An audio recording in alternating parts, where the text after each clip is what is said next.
요즘 코인 시장 진짜 롤러코스터 같죠? FOMC 발표 한 번이면 비트코인 지표가 춤을 추고 알트코인 지표는 아직도 널뛰기를 합니다. 이제 막 코인 투자 입문하신 분들은 정말 적응하기가 쉽지 않으실 거예요.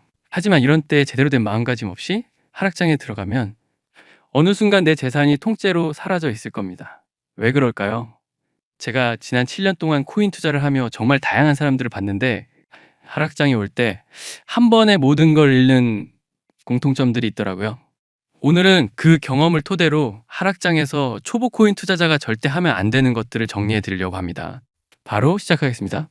첫 번째, 하락을 맞춘 사람을 맹신하는 행동입니다. 하락이 시작되면 꼭 그런 사람들이 나타납니다.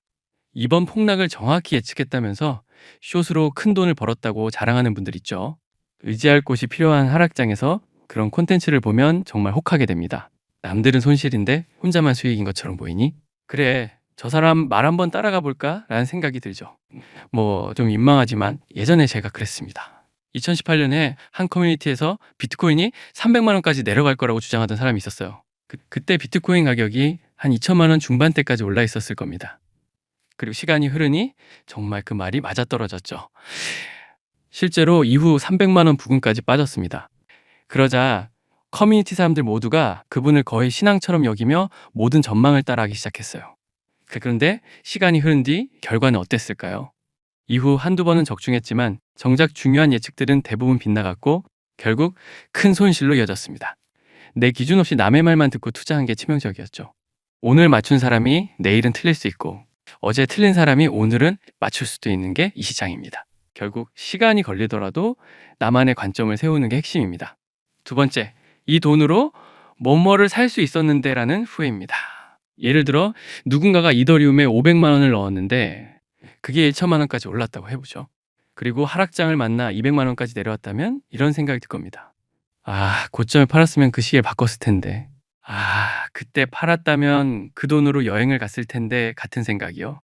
실제로 제가 아는 분 중에 루나라는 코인으로 큰 수익을 냈다가 루나 사태 이후 억 단위 손실을 본 분이 있습니다. 그 뒤로 고점에서의 수익 경험에 사로잡혀 있다 보니 해보지 않았던 선물 거래까지 손을 댔고요. 결국 원금까지 모두 날렸다는 소식을 들었습니다. 그 잠깐의 아쉬움이 판단을 흐려 손실을 키운 사례였어요. 세 번째, 적립식 투자를 멈추는 겁니다. 아, 코인이 더 떨어질 것 같은데 당분간은 적립을 멈출까? 라는 생각 사람이면 누구나 하게 되죠. 개인적으로도 주변에서 가장 자주 받는 질문 중 하나입니다. 그런데 이런 질문을 하시던 분들에게는 보통 일정한 패턴이 있습니다. 떨어질 때는 적립을 끊고 다시 오르기 시작하면 비싼 가격에 재진입해요. 이전 회사 동료 한 분이 2021년 중반부터 매달 비트코인을 50만 원씩 적립하셨습니다. 그때는 계속 오르는 장이었으니 기쁜 마음으로 사셨겠죠. 그런데 2022년 하락장이 시작되자 아, 지금은 너무 불안한데? 라며 적립식 매수를 멈추셨어요. 그러다가 2024년 초에 다시 연락이 와서 다시 적립식 시작하려는데 지금 시장 괜찮냐고 물으시더라고요. 당시엔 이미 그분의 적립 평단보다 훨씬 높은 가격이었습니다. 그때도 나쁘지 않은 시점이긴 했지만 꾸준히 적립을 이어가셨다면 오히려 하락장에서 더 큰 기회를 잡으셨을 텐데 공포 때문에 그 기회를 놓친 사례였죠. 네 번째, 공포를 부추기는 뉴스와 콘텐츠에 빠지는 것입니다. 하락장이 오면 온갖 부정적인 소식들이 넘쳐납니다. 비트코인 다시 1천만 원 간다. 이번엔 정말 끝났다. 암호화폐 시장 완전 붕괴 같은 자극적인 제목들이 계속 올라오죠. 문제는 이런 걸 계속 보다 보면 정말 그럴듯하게 느껴진다는 겁니다. 실제로 2022년 루나 사태를 떠올려 보세요. 온 세상이 암호화폐는 끝났다고 했잖아요. 그때 공포에 휩쓸려 비트코인을 2천만, 3천만 원대에 던진 분들이 정말 많았습니다. 근데 지금 비트코인 가격이 얼마인가요? 공포 콘텐츠의 진짜 위험은 패닉세를 유도한다는 겁니다. 더 떨어지기 전에 팔자라는 생각이 가장 좋지 않은 타이밍에 매도를 부릅니다. 저도 초보 시절엔 그랬습니다. 매일 차트를 들여다보며 오늘은 얼마나 더 빠졌나 확인하고 커뮤니티의 비관적 분석 글을 읽으며 불안만 키웠죠. 시장은 이성적으로 바라보고 판단해야 합니다. 가치가 그대로인데 감정적으로 대응했던 것이 그때 제가 성장하지 못한 가장 큰 이유였어요. 이걸 고치고 나서 수익률이 확실히 많이 좋아졌습니다. 마지막 다섯 번째, 무리한 추가 매수입니다. 하락장이니까 지금이 기회다. 더 사자. 이런 말 정말 많이 듣죠. 물론 장기적으로는 유효할 수 있습니다. 하지만 이 구간에서 큰 손실을 보는 사람들의 공통점이 있는데 생활비나 대출까지 끌어다 추가 매수한다는 겁니다.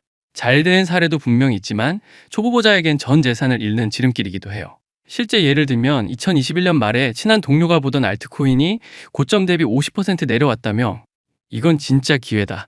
소도 팔아서 사야 한다고 하더군요. 저는 잘 모르는 종목이라 들어가지 않았지만 그 동료는 마이너스 통장에서 5천만 원을 당겨 올인했습니다. 반년쯤 지나 그 종목은 어떻게 됐을까요? 그때 50% 빠졌던 자리에서 정확히 마이너스 92%가 추가로 하락했습니다. 결국 그 친구는 지옥 밑에도 지하실이 있다는 걸 깨닫고 가장 바닥에서 손절할 수밖에 없었죠. 무리한 추가 매수가 위험한 이유는 하락장이 생각보다 길어질 수 있고 생활비 압박 때문에 최악의 타이밍에 팔게 되며 심리적 스트레스가 커져 올바른 판단이 어려워지기 때문입니다. 게다가 종목 분석 자체가 잘못됐던 거라면 손실 기간만 늘리고 피해 폭만 커질 수 있어요. 여기까지 들으셨다면 이런 생각이 드실 겁니다. 그래, 하지 말아야 할 건 알겠어. 그럼 도대체 어떻게 해야 하지? 여기까지 시청해주신 분들께 감사의 마음으로 제가 가까운 지인들에게만 말해주던 3가지 방법을 알려드리겠습니다.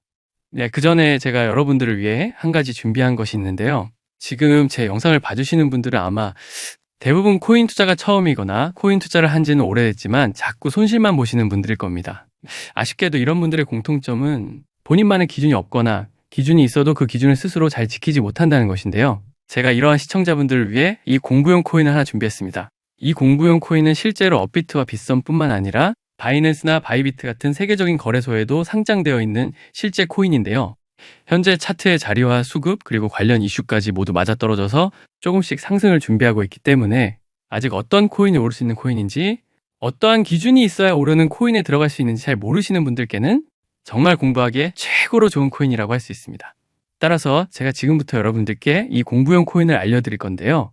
그냥 어떤 코인인지만 알려드리는 게 아니라 이 코인이 왜 오르는지 그리고 오른다면 어디까지 오를 수 있는지까지 자세히 알려드릴 예정입니다. 그러므로 여러분들께서는 이 공부용 코인이 어떤 코인인지 알게 된다면 그냥 지켜보시면서 제가 알려드리는 오르는 이유를 접목시켜가며 공부를 하셔도 되고 소액으로 직접 수익을 봐보시면서 어떤 코인을 들어가야 수익을 보게 되는지 감을 얻으셔도 됩니다. 다만 주의하셔야 할 점은 여러분들은 아직 콜인이 혹은 기준이 제대로 잡히지 않은 상태이시기 때문에 이번 공부용 코인으로 수익을 냈다고 자신감에 차올라서 고액으로 다음 코인에 몰빵을 하는 그런 위험한 행동은 절대로 하지 마셔야 합니다. 제가 알려드린 공부용 코인으로 제대로 공부하신 다음에 그 후로도 소액으로 조금씩 기준을 잡는 매매를 하시다가 어느 정도 기준이 제대로 잡혔을 때 조금씩 매매 금액을 올리셔야 합니다. 그렇지 않고 자신감에 차올라서 다음 코인에 고액으로 몰빵을 해버리게 되면 기준이 제대로 잡히지 않아서 결국엔 큰 손실로 이어지게 될 것이 분명하기 때문입니다. 아시겠죠? 이건 제가 직접 겪어봐서 아는 겁니다. 자, 그럼 지금부터 제가 이 공부용 코인이 어떤 코인인지 그리고 왜 이 코인이 오를 수밖에 없는지 자세히 알려드리도록 하겠습니다. 다만 제가 이 영상에서 이 공부용 코인을 공개하게 되면 혹시라도 이 영상이 퍼질 경우 여러 큰손들의 시세 조작이 들어올 수도 있기 때문에 정말로 이 공부용 코인으로 수익을 내보면서 제대로 코인 공부를 해보고 싶은 분들께만 드릴 수 있도록 제가 따로 설명란에다가 구글 폼을 하나 달아놓도록 하겠습니다. 따라서 정말로 공부용 코인으로 수익을 내보며 공부를 하고 싶으신 분들께서는 이 구글 폼을 눌러서 들어가 보시면 이러한 창이 뜨는데 여기에 보시면 공부용 코인 받기가 있죠? 이걸 체크를 하신 다음에 제가 공부용 코인이 어떤 코인인지와 그 코인이 왜 오르는지 설명한 것을 드릴 수 있게 연락처를 자세히 적어주기 바랍니다. 그리고 나서 제출을 눌러주시면 저에게 이 구글 폼이 날아오게 되는데 제가 이 구글 폼을 받자마자 보내주신 연락처로 공부용 코인과 그 코인이 왜 오르는지 자세히 설명드리도록 하겠습니다. 그럼 여러분들께서는 제가 알려드린 공부용 코인으로 아까 말씀드렸던 것처럼 그냥 지켜보면서 혹은 소액으로 조금씩 수익을 내보면서 열심히 공부를 해 앞으로는 혼자서도 코인 매매를 잘할 수 있도록 실력을 기르시기 바랍니다. 참, 그리고 한 가지 부탁드리고 싶은 것이 있는데 저에게 이 공부용 코인을 받게 되면 절대로 다른 사람들에게 유출하지 마시고 혼자서만 공부용으로 사용하시기 바랍니다. 이 공부용 코인이 유출되게 되면 제가 아까 말씀드렸던 것처럼 큰손들의 개입이 생길 수도 있으니 절대로 유출하지 마시고 여러분들 혼자서만 알고 계시기 바랍니다. 자, 그러면 아까 하던 이야기 이어서 하도록 하겠습니다. 여러분들이 실천해야 할 3가지 중 먼저 첫 번째는 뻔해 보이지만 자신의 투자 원칙을 정해 글로 남기세요. 예를 들어 비트코인 50%, 이더리움 30%, 알트 20%로 비중 고정, 매달 일정 금액만 분할 매수, 2년간 절대 매도 금지, 생활비는 절대 손대지 않기 같은 기본 원칙을 종이에 써서 눈에 잘 띄는 곳에 붙여두세요. 너무 교과서 같다고 느껴지시죠? 그런데 이게 정말 효과가 있었습니다. 귀로 들을 때와 눈으로 볼 때는 확실히 다릅니다. 자주 보이다 보니 흔들릴 때마다 다시 마음을 다잡을 수 있었어요. 저도 지금 모니터에 포스트잇으로 제 원칙을 붙여두고 있습니다. 항상 대세이다 보니 하락장에서 큰 도움이 됩니다. 둘째, 투자 고전을 다시 펼쳐보세요. 돈 뜨겁게 사랑하고 차갑게 다루어라. 현명한 투자자, 투자에 대한 생각 같은 책들입니다.